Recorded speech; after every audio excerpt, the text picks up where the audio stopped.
जय हिंद, वंदे मातरम, जय जगत। कुछ दिन पहले मैं जयपुर के सिविल लाइन इलाके में गया था। मंत्रियों के बंगलों में भीड़ लगी हुई थी। मुख्यमंत्री के बंगले में उससे भी ज्यादा, लगभग 100 गुना भीड़ थी।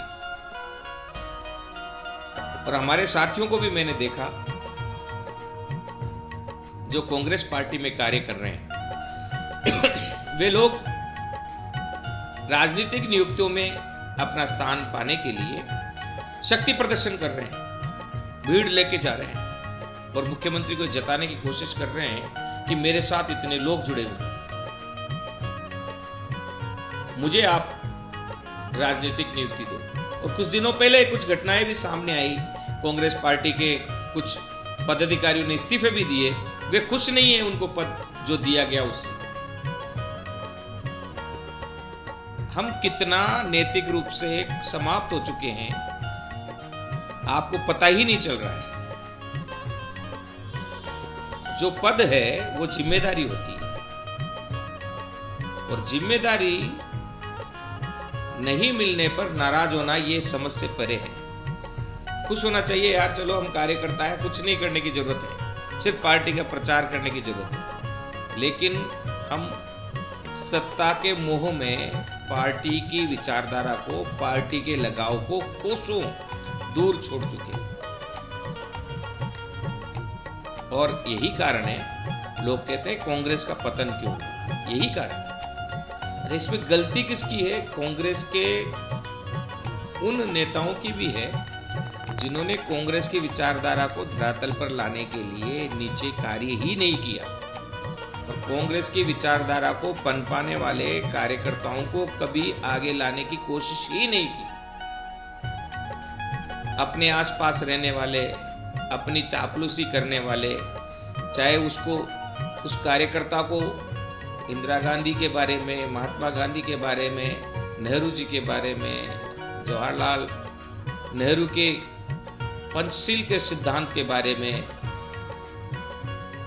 गुटनिरपेक्ष आंदोलन के बारे में कुछ भी मालूम नहीं हो, लेकिन सिर्फ उसको इतना मालूम हो कि सुबह नेताजी कितने बजे उठते हैं और कब कब बंगले पे रहते हैं और कब कब कहाँ कहाँ जाते हैं।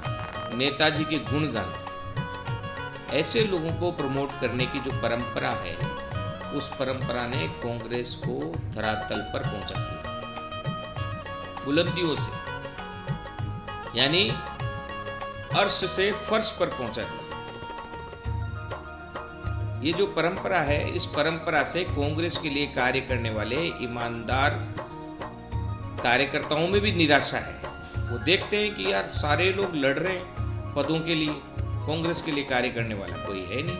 और जितनी भीड़ नेताओं के बंगलों में पदों के लिए होती है, और जितनी भीड़ नेताओं के बंगलों में टिकट प्राप्त करने के लिए होती है, अगर उसकी आधी भी भीड़, आधी 1/4 भी भीड़ अगर जनता के बीच में हो, तो कांग्रेस का पतन इस तरीके से नहीं होता जो पतन हम आज देखते हैं। ये तो भला हो कांग्रेस के उस सिपह सलार का जिसका नाम राहुल गांधी है, और जिसको कुछ कांग्रेस के लोग भी अब पप्पू मानने लगे।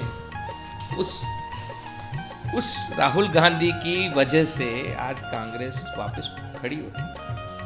और जो वे, इस विषय पर मैं अलग से एक वीडियो आपको बनाऊंगा कि राहुल गांधी जो पढ़ा लिखा व्यक्ति है, जो कई भाषाओं को जानता है, गणित, आर्थिक नीति के बारे में जानता है, और विश्व नीति कैसे हो, विश्व की सरकारों के बारे में जानता है, वह इतना पप्पू कैसे बना दिया गया है, किस साजिश के तहत बनाया गया है।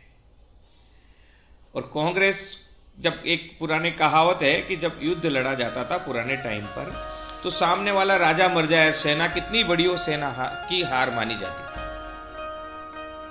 तो वही नीति भाजपा और संघ के लोगों ने अपनाई, और उन्होंने सीधे टारगेट किया राहुल गांधी को, जो कांग्रेस का मुखिया थे, और उनको कैरेक्टर वाइज इतना धरातल पर पहुंचा दिया कि कांग्रेसी भी अब सोचने लगे, उत्तर भारत के कांग्रेसी, महाराष्ट्र में ऐसा नहीं है, बंगाल में कुछ और विचारधारा है, अगर दक्षिण में जाएंगे तो वहां कुछ और विचारधारा है, उड़ीसा जाएंगे तो वहां कुछ और विचारधारा है। कुछ हिंदी भाषी क्षेत्रों में, प्रदेशों में राहुल गांधी को पप्पू बनाया जा रहा है, जबकि केरल जैसे प्रदेश जो पढ़ा लिखा है वहां तो राहुल गांधी को सुपर मैन की तरह पूछते हैं लोग। राहुल गांधी की इंटेलेक्चुअलिटी को नमन करते हैं केरल में, जहां 100% साक्षर लोग और पढ़े लिखे लोग रहते हैं। बहरहाल यह हम सबको सोचना होगा कि एक देश पर इतने सालों से राज करने वाली पार्टी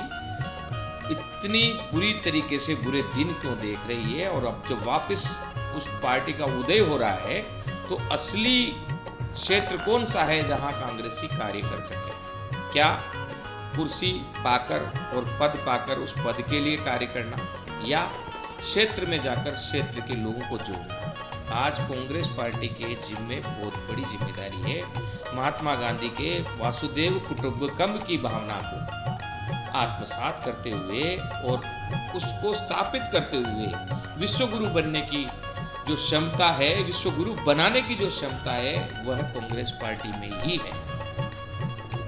बीजेपी हिंदू मुसलमान करके और हिंदुओं को मुसलमानों से आपस में लड़ाकर देश को तोड़कर सत्ता पाना जानती है। कांग्रेस ही ऐसी एक पार्टी है जो सबको जोड़कर मजबूती से आगे बढ़ना जानती है। तो ऐसे में कांग्रेस के कार्यकर्ताओं को सोचना होगा कि उनकी जिम्मेदारी क्या बनती है और उनकी उपयोगिता कहां सबसे अधिक है। आगे हम बताते रहेंगे। गांधी टीवी से जुड़िए और गांधी टीवी को आगे बढ़ाइए और देश को मजबूत बनाइए। जय हिंद, वंदे मातरम, जय जगत।